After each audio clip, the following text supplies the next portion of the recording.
Dear friends, welcome to Biblical Parivartana. Once again, welcome to Daily Devotions. మే 30కి చెందినటువంటి వాక్య భాగం యెషయా 31వ అధ్యాయం. నిజమైన పశ్చాత్తాపం, నకిలీ పశ్చాత్తాపానికి మధ్య ఉన్నటువంటి ఆ డిఫరెన్స్, ఆ తేడా ఈ విధంగా ఉంటుంది అని ఈ యొక్క అధ్యాయంలో మనం దాన్ని గమనించవచ్చు. ప్రార్థన చేసుకుందాం. May the words of my mouth and the meditation of our hearts be acceptable in thy sight, our rock and redeemer. Amen. ఈ ప్రవచనంలో తరచుగా సంభవిస్తున్నట్లు యెషయా 31 చారిత్రక స్థాయిలో ప్రారంభమైనప్పటికీ దానికంటే ఎక్కువ దూరపు పరిధిని, దానికంటే విశాలమైన ఆశను ఎత్తి చూపుతుంది. అంటే చారిత్రక సంబంధమైనటువంటి సంఘటనను సంబోధిస్తున్నప్పటికీ అది చరిత్రకు సంబంధించిందే కాదు, అప్పటి చరిత్రకు సంబంధించిందే కాదు, విశాలంగా క్రొత్త నిబంధనకు కూడా సంబంధించినటువంటిది, పరలోకానికి కూడా సంబంధించినటువంటి ఆ యొక్క విశాలమైనటువంటి ఆశను ఎత్తి చూపేటువంటి రీతిగా ఉంటుందన్నమాట. చరిత్రే, కానీ దాని ఇంప్లికేషన్స్ క్రొత్త నిబంధన సువార్తకి మరలా పరలోకానికి కూడా కనెక్షన్ ఉన్నట్టుగా మనం గ్రహించాలి. 31వ అధ్యాయంలో ఒక స్థాయిలో సహాయం నిమిత్తము ఐగుప్తునకు వెళ్ళుచు వారిని ఆశ్రయించు వారికి శ్రమ అంటూ దేవుని శాపమును యెషయా ప్రకటిస్తుంటున్నాడు. ఓకే, పరిహాసము అంటే అక్కడ ఆయన అలంకరణ వాడుతున్నాడు. పరిహాసం కొంచెం హేళనగా పరిహాసం చేస్తూ ఆ మాటలతో చెబుతున్నాడు అనమాట. యెషయా దానికి కూడా పాల్పడ్డాడు.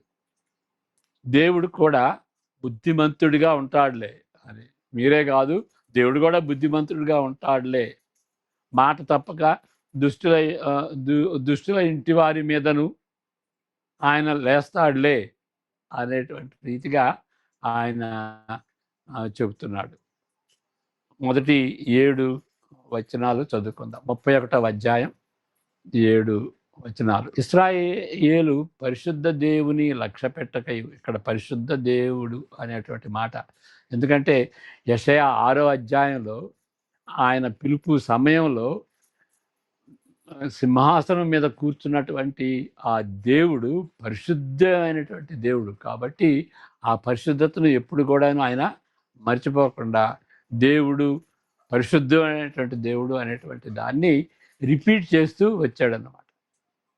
ఇశ్రాయేలు పరిశుద్ధ దేవుని లక్ష్య పెట్టకయు, యెహోవా యొద్ద విచారణ చేయకయు, సహాయము నిమిత్తము ఐగుప్తునకు వెళ్ళుచు గుర్రములను ఆధారం చేసుకొని వారి రథములు విస్తారములనియు రౌతులు బలాఢ్యులనియు వారిని ఆశ్రయించు వారికి శ్రమ. ఆయనను బుద్ధిమంతుడిగా ఉన్నాడు. ఇక్కడ కొంచెం వ్యంగ్యంగా లేకపోతే అపహాస్యంగా దేవుడు కూడా బుద్ధిమంతుడేలే అన్నటువంటి రీతిగా, మాట తప్పగా దుష్టుల ఇంటి వారి మీదను కీడు చేయు వారికి తోడ్పడు వారి మీదను ఆయన లేచును. 7వ వచనం వరకు. ఐగుప్తీయులు మనుషులే గాని దేవుడు కారు, ఇశ్రాయేలు గుర్రములు మాంసములే గాని ఆత్మ కావు. యెహోవా తన చెయ్యి చాపగా సహాయం చేయువాడు జోగును, సహాయము పొందువాడు పడును, వారందరూ కూడి నాశనమగుదురు. యెహోవా నాకు ఇలాగు సెలవిస్తున్నాడు, తప్పించుకొనుటకై గొర్రెల కాపరుల సమూహము కూడి రాగా సింహము కొదమ సింహము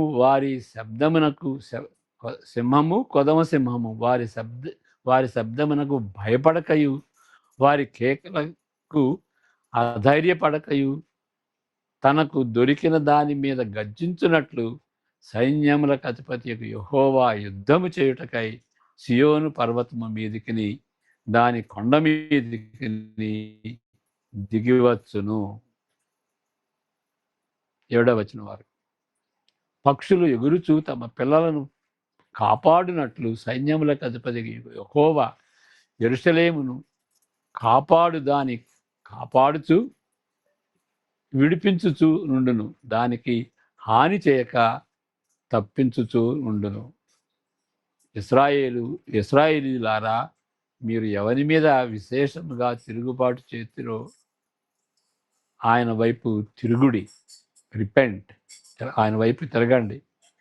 మీకు మీరు పాపము కలుగజేసుకొని మీ చేతులతో మీరు నిర్మించిన వెండి విగ్రహములను సువర్ణ విగ్రహములను ఆ దినమున మీలో ప్రతి వాడును పారవేయును అని ఇక్కడ చెప్తున్నాడు. మళ్ళా చదువుకుందాం, ఆ కాంటెక్స్ట్లో చదువుకుందాం. రూపాలంకారమును అంటే మెటఫార్, రూపకాలంకారం అంటారు. దాన్ని యెషయా వాడుకుంటున్నాడు. ఇక్కడ పరిహాసాన్ని వాడుకుంటున్నాడు, ఇక్కడ రూపకాలంకారం అంటే పూల్చుతూ దాన్ని వాడుకుంటున్నాడు. రూపకాలంకారంలో అనేక రకాలు ఉన్నాయి. మెటాఫర్ అనేది ఒక అలంకారం. సంపూర్ణ బలముతో దేవుడు పోరాడు సింహము లేక తమ పిల్లలను కాపాడగల పక్షుల సమూహము వంటివాడు, పక్షిరాజు లాంటివాడు, పక్షుల సమూహము వంటివాడు. ఆయన పిల్లల్ని ఆయన కాపాడుకొనగలడు. మరి ఐగుప్తుకి ఎందుకు వెళ్ళటం? దీన్ని బట్టి ఈ అధ్యాయంలో కీలకమైన వచనముల యొద్దకు పాఠకులు తేబడుతున్నారు. ఏంటి అనంటే, ఇశ్రాయేలీయులారా, మీరు ఎవని మీద విశేషముగా తిరుగుబాటు చేస్తారో ఆయన వైపు తిరుగుడి. ఆయనకు వ్యతిరేకంగా చేశారు కాబట్టి ఆయన వైపు తిరిగినప్పుడు మీరు సారీ చెప్పాలి. మీ పాపం నుండి తిరగాలి. ఏదో సారీ చెప్పి ఆ పాపంలోనే దేవునికి వ్యతిరేకంగా ఉన్నటువంటి పాపంలోనే కొనసాగకూడదు. కాబట్టి హృదయపూర్వకంగా పశ్చాత్తాపడితే ఆ పాపం నుండి వెనుదిరుగుతారు. మీకు మీరు పాపము కలుగజేసుకొని మీ చేతులతో మీరు నిర్మించిన వెండి విగ్రహములను సువర్ణ విగ్రహములను ఆ దినమున మీలో ప్రతివాడును పారవేయును. నిజమైనటువంటి పశ్చాత్తాపం ఉంటే అది చేస్తారు. ఈ అధ్యాయంలో ఈ వచనములు మాత్రమే గద్య రూపంలో ఉన్నవి. ఏది? ఈ 6-7 వచనాలు మాత్రమే గద్య రూపంలో ఉన్నాయి, ప్రోజ్ రూపంలో ఉన్నాయి. మిగిలినదంతా కూడాను పొయిట్రీ రూపంలో ఉంది, పద్య రూపంలో ఉన్నది. అంటే ఇది చాలా సీరియస్గా ఈ విషయాలు ఏదో ఏదో దేవుడు చెప్పాడులే, పద్య రూపంలో చెప్పాడని కాదు, డైరెక్ట్గా చెప్పాడు. ఇశ్రాయేలీయులారా, మీరు ఎవరి మీద విశేషంగా తిరుగుబాటు చేస్తారో ఆయన వైపు తిరుగుడి. అది నిజమైనటువంటి పశ్చాత్తాపం. మీకు మీరు పాపము కలుగజేసుకొని మీ చేతులతో మీరు నిర్మించిన దేవుడు సృష్టికర్త, ఆయన వైపుకి తిరగండి. మీ చేతులతో నిర్మించినటువంటి వెండి విగ్రహములను సువర్ణ విగ్రహములను ఆ దినమున మీలో ప్రతివాడును పారవేయను. ఎందువల్లంటే దేవుడు వాళ్ళ మధ్యలో కార్యం చేస్తాడు కాబట్టి ఆ విధంగా జరుగుద్ది. ఈ అధ్యాయంలో ఈ వచనంలో మాత్రమే గద్య రూపంలో ఉంటున్నవి. పశ్చాత్తాపము తప్ప వేరే గతి, వేరే మార్గం లేదు. యెహోవా ఆశీర్వాదం అనుభవించుటకు వేరే మార్గం లేదు. దేవుని యొక్క ఆశీర్వాదం పొందాలి అంటే పాపం నుండి వెనుతిరిగి ఆయన వైపుకి తిరగాలి. సగం పశ్చాత్తాపం అనేది ఉంటుందా? కొంచెం ఇప్పుడు తిరుగుతాను, తర్వాత కొంచెం తిరుగుతాను, అది సగం పశ్చాత్తాపం అనేది ఉండదు. పడటానికి లేక షరతుతో కూడిన పశ్చాత్తాపం, ఇది చేస్తే నేను తిరుగుతాను అనేది నిజమైనటువంటి పశ్చాత్తాపం కాదు. అది లేఖనాల్లో బైబిల్లో లేదు అలాంటి పశ్చాత్తాపం. పూర్తిగా పశ్చాత్తాపడటం కానీ లేకపోతే పశ్చాత్తాపడటం కానీ, అంతేగాని సగం పశ్చాత్తాపడటం అనేది లేదు. ఒక పాపము నుండి వెనుదిరిగినప్పుడు వేరే పాపములను కప్పిపుచ్చేదిగా నిజమైన పశ్చాత్తాపము ఉండదు. మరలా చదువుతాను. ఒక పాపం నుండి వెనుదిరిగినప్పుడు మరి వేరే వేరే పాపాల సంగతి ఏంటి? నిజమైనటువంటి పశ్చాత్తాపం అంటే పాపాలన్నిటి నుండి దేవునికి వ్యతిరేకంగా దేవుని వైపు తిరిగినప్పుడు దేవునికి వ్యతిరేకంగా ఉండేటువంటి పాపాలన్నిటి నుండి పశ్చాత్తాపడాలి, వాటిని వదిలిపెట్టాలి. కొన్ని కొన్ని పాపాలు ఒప్పుకొని వేరే పాపాలని కప్పిపుచ్చేదిగా నిజమైనటువంటి పశ్చాత్తాపం ఉండదు. పాక్షిక పశ్చాత్తాపము పాక్షిక గర్భం వలె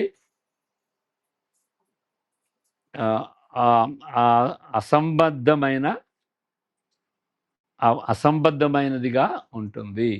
అంటే అక్కడ ఇప్పుడు పాక్షిక అంటే పార్షల్ పశ్చాత్తాపం ఎట్లా ఉంటుందంటే పాక్షిక గర్భం ధరించినటువంటి స్త్రీ వలె అది ఉంటుంది. అది ఇట్స్ ఇన్కాంగ్రియస్ అంటే సగం సగం అది సగం ఇదిగా ఉండదు.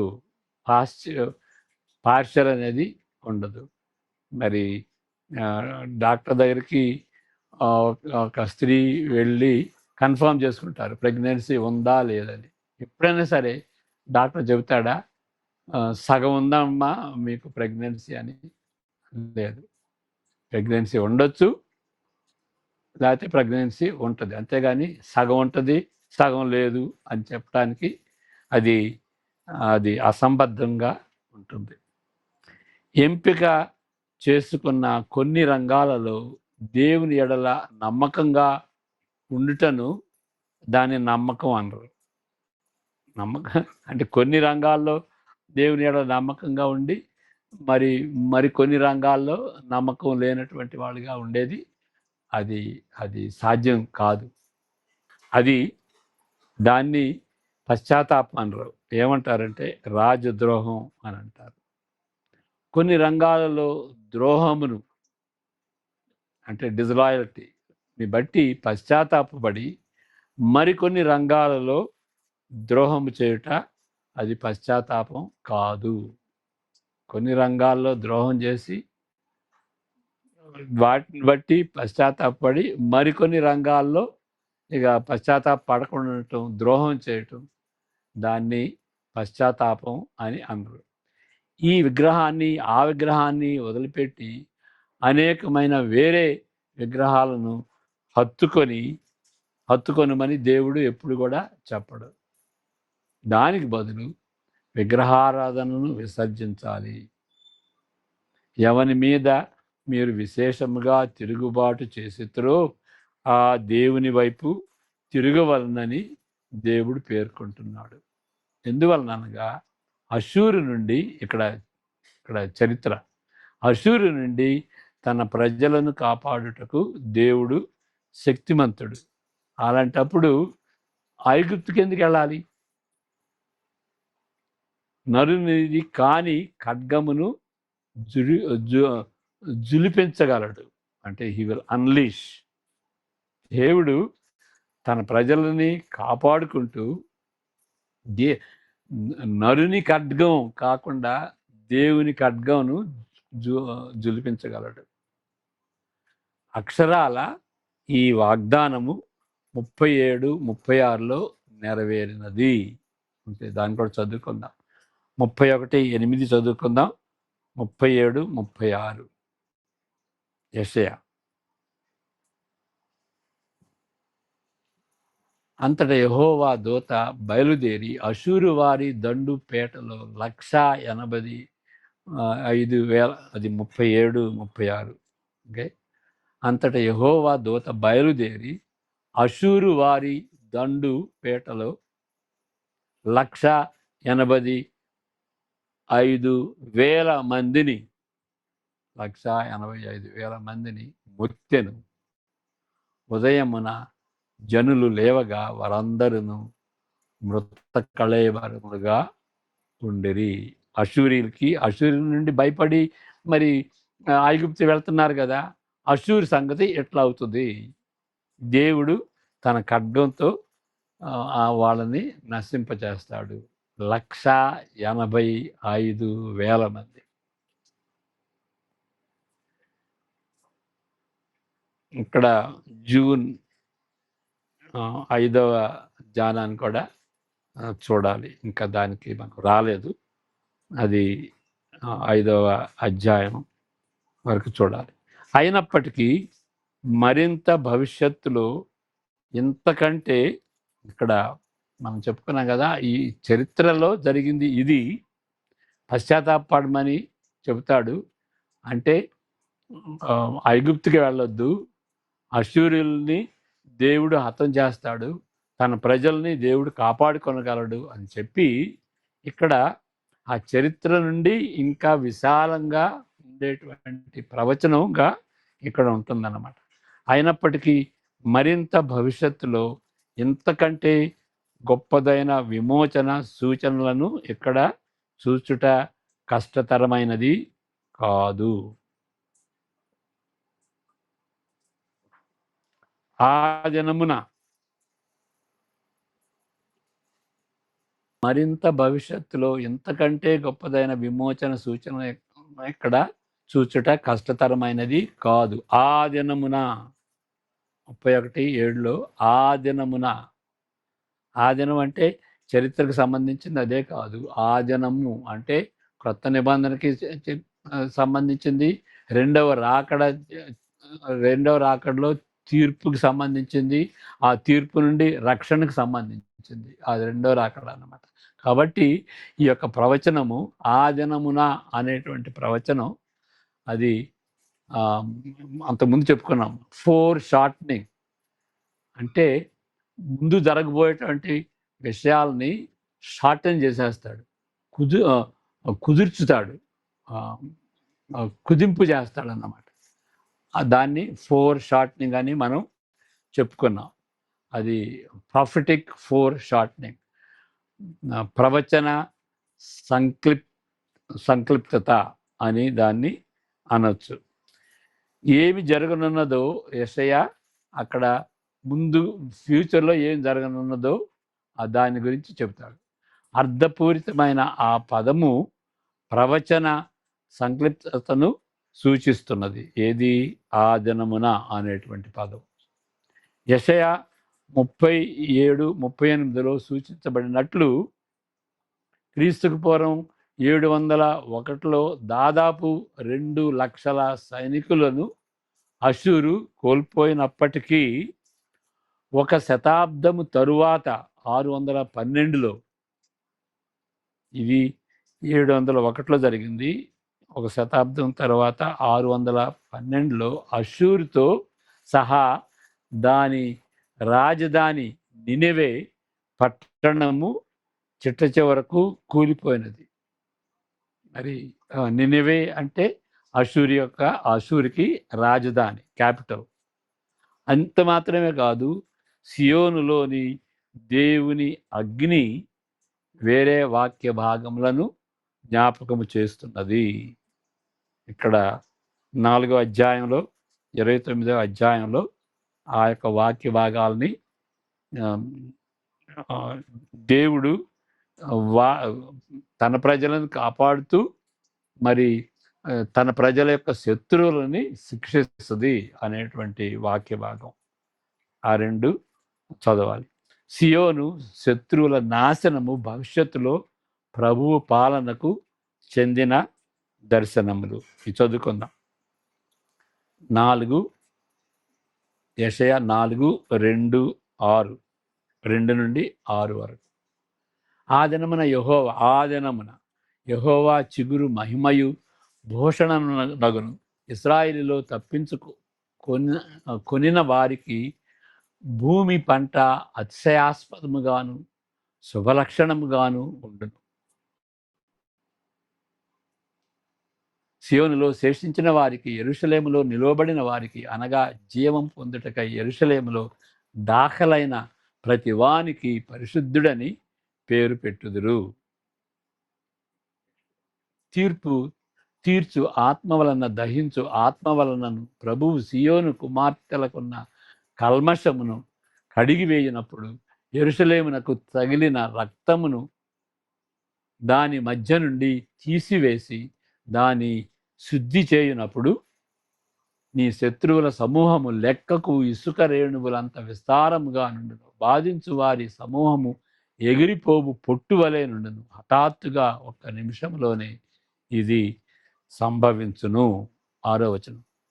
ఉరుముతోను భూకంపంతోనూ మహాశబ్దంతోనూ సుడిగాలి తుఫానులతోనూ దహించు అగ్ని జ్వాలలతోనూ సైన్యములకు అధిపతి యెహోవా దాని శిక్షించును. ఈ విధంగా ఆ దినమున జరుగుద్ది.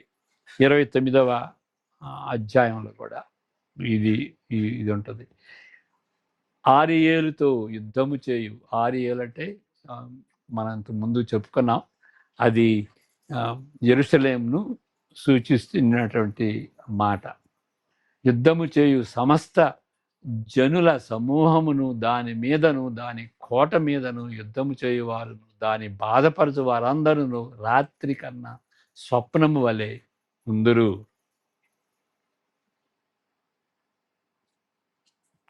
స్వప్నము వలె ఉందురు. 5 నుండి 8 వరకు. ఆకలిగొన్న వాడు కలలో భోజనం చేసి మేల్కొనగా వాని ప్రాణము తృప్తి పడక ఉన్నట్లు దప్పిగొనిన వాడు కలలో పానం చేసి మేల్కొనగా సొమ్మసిల్లిన వాని ప్రాణము ఇంకను ఆశ కొని ఉన్నట్లును సియోను కొండ మీద యుద్ధము చేయు జనముల సమూహం అంతటికి సంభవించును. అంటే 5 నుండి 8 ఇది చదువుకోవాలి. Doesn't matter, we read 5 and 8. కాబట్టి ఇక్కడ మనం ముగించుకోబోయే ముందు మరలా మనం గమనించాల్సింది ఏంటంటే, నిజమైనటువంటి పశ్చాత్తాపం ఏంటి, నకిలీ పశ్చాత్తాపం ఏంటి అనేటటువంటి ఈ పారాగ్రాఫ్ని మరలా చదువుకోవాలి. పాక్షికమైనటువంటి పశ్చాత్తాపం లేదు. పాక్షికమైనటువంటి ప్రెగ్నెన్సీ ఎట్లా లేదు, పాక్షికమైనటువంటి పశ్చాత్తాపం కూడా ఉండదు. Either you turn completely or not at all. సగం పశ్చాత్తాపం అనేది పశ్చాత్తాపం కాదు. దేవునికి వ్యతిరేకంగా మరి ద్రోహం చేసినటువంటిగా, రాజద్రోహం చేసినటువంటి దాన్ని అంటే దేవుని ఎడల నమ్మకంగా ఉండకుండా ఆయనకి ద్రోహం చేసినట్టుగా ఉంటుంది. ఆ విధంగా నిజమైనటువంటి పశ్చాత్తాపం మనం పడాలి. కొంచెం కొంచెం తగ్గించుకోవటం కాదు, పాపాన్ని కొంచెం కొంచెం తగ్గించుకోవటం కాదు.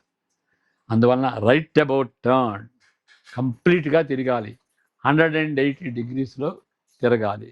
అది నిజమైనటువంటి పశ్చాత్తాపం. హృదయపూర్వకమైనటువంటి పశ్చాత్తాపం ఆ విధంగా ఉంటుంది. అలాంటి పశ్చాత్తాపం మనకు దేవుడు అనుగ్రహించును గాక. పశ్చాత్తాప పడటానికి పరిశుద్ధాత్మ దేవుడు ఇవ్వాలి. అప్పుడే దేవునికి అయిష్టమైన దాన్ని మనం కూడా హేట్ చేస్తాం. మనం కూడా దేవుడు అసహించుకున్న దాన్ని మనం కూడా అసహించుకుంటాం.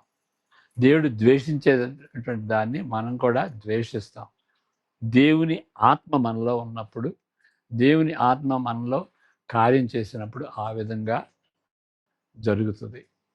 ఆ విధంగా ఆదిమైనటువంటి పశ్చాత్తాపం మరి మారు మనసు పొందినప్పుడే పశ్చాత్తాపం కాదు. మరి క్రైస్తవ జీవితంలో దేవునికి అయిష్టంగా ఉన్న ఏదైనా సరే దాన్ని పాక్షికంగా మరి రిపెంట్ కాకుండా, పశ్చాత్తాపడకుండా కంప్లీట్గా ఆయన వైపుకు తిరగాలి. అలాంటి జీవితం నిజమైనటువంటి క్రైస్తవ జీవితంగా మనం ఎంచుకుని దేవుని సహాయం కొరకు మనం ప్రార్థన చేసుకుందాం.